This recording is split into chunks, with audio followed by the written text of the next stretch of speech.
How's it going, Jiu-Jitsu family? Marco Moreno here. I'm a Jiu-Jitsu black belt. I've been training Jiu-Jitsu since 2002. I got my black belt in 2015, and I've been running the basics Gracie Jiu-Jitsu in Leesburg, Virginia since 2012. And today I'm gonna talk about tips to avoid injuries in Jiu-Jitsu. I've been training Jiu-Jitsu for quite a while, and I avoided major injuries and had no surgeries. And I'm gonna share with you some of the tips that I follow. Let's start by saying that Jiu-Jitsu, as any sport, carry the risk of getting injured. So you have to assume that risk when you start practicing. But still, there are things that you can consider in order to lower the risk, prevent injuries, and prolong your longevity on the mats. Before we start, I'd like to invite everybody to please subscribe to the channel and hit the notification bell in order to not miss any of our videos. So here we go, 6 tips to avoid injuries in Jiu-Jitsu. The first tip would be decide how to play. Most of the injuries in Jiu-Jitsu don't happen during the practice of the moves. Usually it will happen during the sparring. So you have to think about that the higher the intensity in the sparring, the bigger the chance of a practitioner getting injured.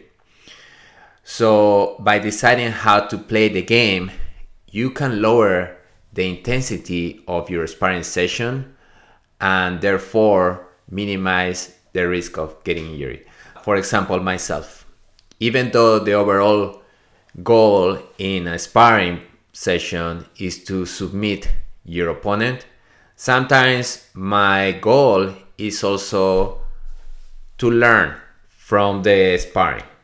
So sometimes, let's say the position of the day was back mount escape. So I will purposely put myself, I will give my back, and I will let my opponent take my back in order for me to practice the escape that we learn in class. So that way I am sparring, but I have another goal, which is learning and sharpening a particular position. Another way to deciding how to spar will be like, I just want to have fun with this partner today. So in that case, you create a flow in the sparring because your goal is not to beat this person or go to war with this person. It's just flowing, experimenting different positions, and that way the sparring goes very smoothly. Sometimes my goal is to tap my opponent by making him tired. I want to make him tap due to exhaustion. You understand where I'm going? It's not just submit and win at all cost. It's about knowing how you're gonna approach your sparring. As an instructor, sometimes I think about my student who I'm sparring against, and I give him a little indicator, like I stand up in his guard, and to see if he can go for a sweep. If he goes for a sweep, then I'll pretty much just give him that credit for that attempt, and I let him sweep me. I probably could have countered it, but my goal is not to beat him. My goal is to help my partner. So you might have a same goal. If you're an advanced belt, you're going with a beginner. Instead of just kill him and submit him 10 times in a sparring session, just let him do some of the moves and bring him up and motivate him. Right? My goal also, I'm retired from competition. So for me is to stay on the mats as long as I can. Hopefully I'll be 90 like Grandmaster Helio Gracie. That's the goal. So that's my overall goal in Jiu-Jitsu, is not to win the world championships. So I don't need my sparring sessions to be like as I am training for the world championships. So that way I can lower the intensity of the sparring and minimize the risk of getting injured. Now, some of you are competitors and you have a partner who also is a competitor, and both of you agree that the sparring is gonna be kill or be killed. Go for it, but just understand that you're gonna have to assume the risk of getting injury, because that's how most injuries happen. Tip number 2, keep your ego in check. This is a very common one in Jiu-Jitsu schools. There are signs that say, leave your ego at the door. And it's true. It's very important that you leave your ego at the door. So what does it mean to have an egoless approach to sparring? For example, I guess the most common example for this will be tapping, right? Nobody likes to submit and tap out, but that's if you have problems tapping, you're gonna increase the risk of getting injured, because if somebody gets you in an armbar and you don't tap, they might feel like the armbar is not applied correctly, and they will put a little more crank on the submission, more than is needed, and then might be too late when you finally decide to tap. For example, heel hooks. I have no problem tapping to heel hooks. When somebody catch me in a heel hook, I don't even need to feel the pain. I'm tapping very early. Another thing about tapping, common phrase in Jiu-Jitsu is tap early and tap often. And if you have a no ego approach, you'll have no problem doing this. And some people have problems tapping to younger, like teenagers or lower belts. Let's say you're a purple belt and there is a very good blue belt, right?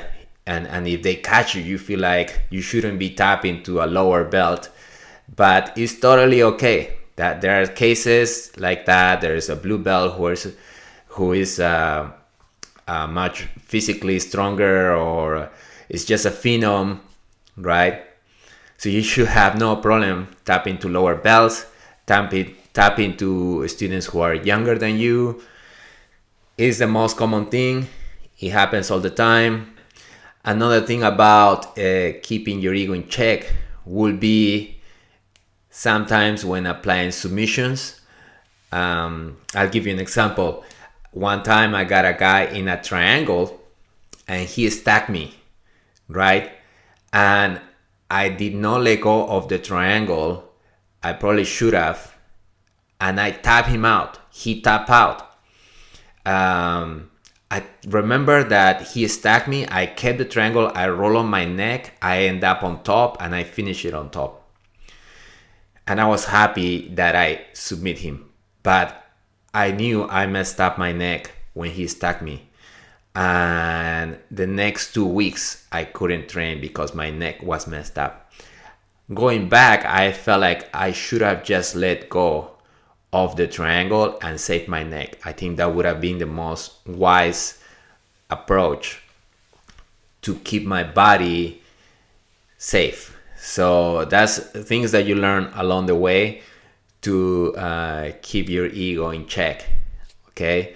A lot of times too, you see guys agreeing to let's just flow roll, and 5 seconds later they're going crazy, and that's because the ego kick in, and it's no longer a matter of like just let's have this smooth and flow sparring. It turns into a kill or be killed situation.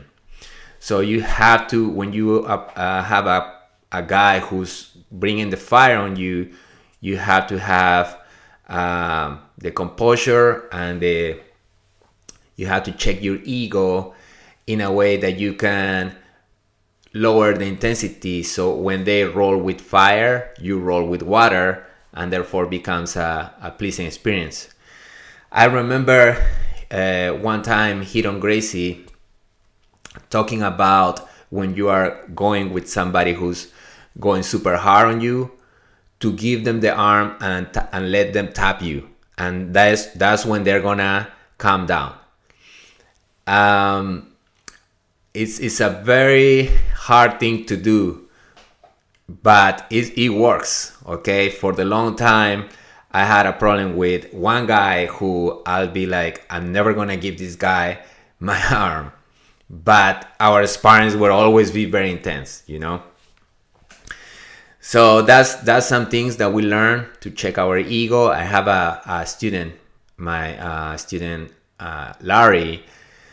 He's a purple belt, and I never see him injury. He's always smiling. Sometimes he taps the opponent. Sometimes he gets tapped. If he gets tapped, he shake hands, and he's got this big smile all the time. And he flows rolls, and he gives his back, and he's always having fun. It's no surprise that Larry never had an injury, because it's the approach that he has to sparring that keeps him injury free. Tip number 3, move safely. What I mean by this is that many times we watch YouTube videos where we like to watch defensive or acrobatic moves, flying things. And if you go for these acrobatic moves, you have a risk. If you go for a flying triangle and you fail, you're gonna slam your back on the mat, right? I will say also avoid explosive moves. I will say, for example, myself, I have bad knees, so I will always avoid double leg takedowns. If I go and I land too hard on my knees, I know my knees are gonna be sore for weeks. So I try to avoid being explosive and roll in a very controlled manner. Speaking of takedowns is a big area where people get injured. And what I do is, as I said, I avoid explosive power tackle, power doubles. I like to do foot sweeps, right? Using timing, using of balancing, and also when I'm taken down, if my partner has about 50% of the takedown, I let myself go on the ground. I just give him credit for the takedown, and then we just keep rolling on the ground. Because if I keep resisting and keep sprawling, as I said, I'm not in a competition. That's not my goal. He's gonna kick the second, the third gear, the fourth gear, and we're gonna end up on the wall. He's probably gonna slam me on the ground. Another thing I will say is you have to get technical. If you're a strong person and you rely on your strength, you become a liability. For example, if you don't know how technically escape a side mount, you're gonna use an explosion to turn. You're gonna start using your strength, and that's when you probably can twist your neck, twist your shoulder. So when you rely on your technique, eventually you're gonna start moving in a more efficient, in a more safe, in a more controlled way, and therefore your risk of getting injured will decrease. Let's talk about the tip number 4, which is pick your partners wisely. And what I mean by this is that many times in Jiu-Jitsu we talk about that Jiu-Jitsu is the art that allows a smaller opponent to defeat a bigger opponent. And this is true. A smaller person with Jiu-Jitsu techniques can defeat a bigger person that has no training. And this has been proven many times. Now, when it comes to sparring against another Jiu-Jitsu guy who's also bigger than you, sometimes the bigger guys don't want to hurt you, but it's just their weight, right, that they can crush you. Let's say they land on your foot, his knee lands on your foot. It's gonna probably hurt you versus somebody your own weight. The same knee crushing on your thigh is not gonna hurt you so much. So it's totally okay to pick a partner that is your same size. Also, it's okay to pick a partner that is about your same age. If you are 40 plus, 50 plus, naturally the 20-year-olds are faster. So maybe you are not, you don't want to roll like that. So pick a partner about your same age. I think it's totally okay. I don't want to say that you should always pick a partner that you can beat. You have to spar with people who can beat you too, but can beat you in a safe way. I'm a black belt, and I have many times people come and ask me to roll with them. And they ask me because they know they're gonna get beat. They know I'm going to submit them, but they know that I'm gonna keep them safe. Okay, so you can pick a partner that you know he's always moving in a safe way, right? Everybody wants to spar with Larry when we partner up. If you see a guy who's reckless or who has just different goals, he's training for a tournament, or is naturally explosive, or is just a white belt who just moved into the advanced class and he hasn't get very technical yet, it's totally okay to say no. Okay, you can talk to your instructor and say, listen, I have injuries, I want to stay longer on the mats, and I can roll with these guys right here, but if you ask me to spar with this guy, I'd rather not do it. And I feel like your instructor will understand this. Also, before the sparring, tell your partners about your injuries. Okay, I feel like if you tell him, okay, look, I'm gonna spar with you, but I have these injuries, so I'm not interested in doing a harsh roll, and they understand that, then that's totally okay. So pick your partners wisely in the sparring session. Tip number 5 will be to get strong. As I said, I've trained Jiu-Jitsu for a long time, and as I'm getting older, I feel my body is getting these naggy pains on my lower back, as I said, on my knees. So I took the advice of a friend and I started lifting weights. It made a huge difference. I don't know how did I make this far without lifting weights and getting strong. And what I mean by getting strong is not to use the strength in replace of the technique. What I mean is to get strong to protect your joints and the overall bone structure of your body. So think about developing an armor that is just gonna be there to protect, especially for older people.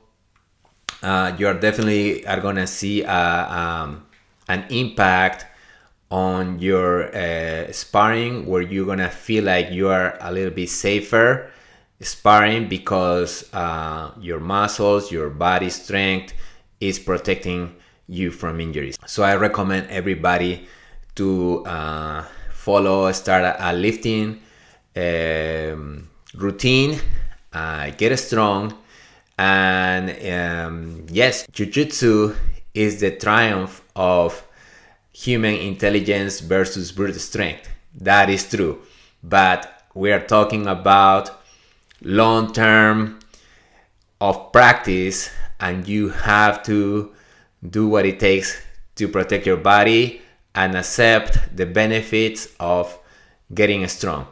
Again, not to replace your technical skills, but to protect the integrity of your body. And the tip number 6 will be to listen to your body. As I mentioned, sometimes my knee are hurting, so there are days that are better than others. The days that are bad, I just do the techniques, but I don't do the sparring. Or I just pick the lighter person to spar, and I keep my sparring very fluid, very low intensity. You can do the same. You can talk to your instructor and mention that you have an injury that you're nursing. Maybe it's a rib injury and you rather not spar that day, and I feel like they will understand. And this is another tip too. If you were hurt in sparring, give your body time to heal before you come back to spar.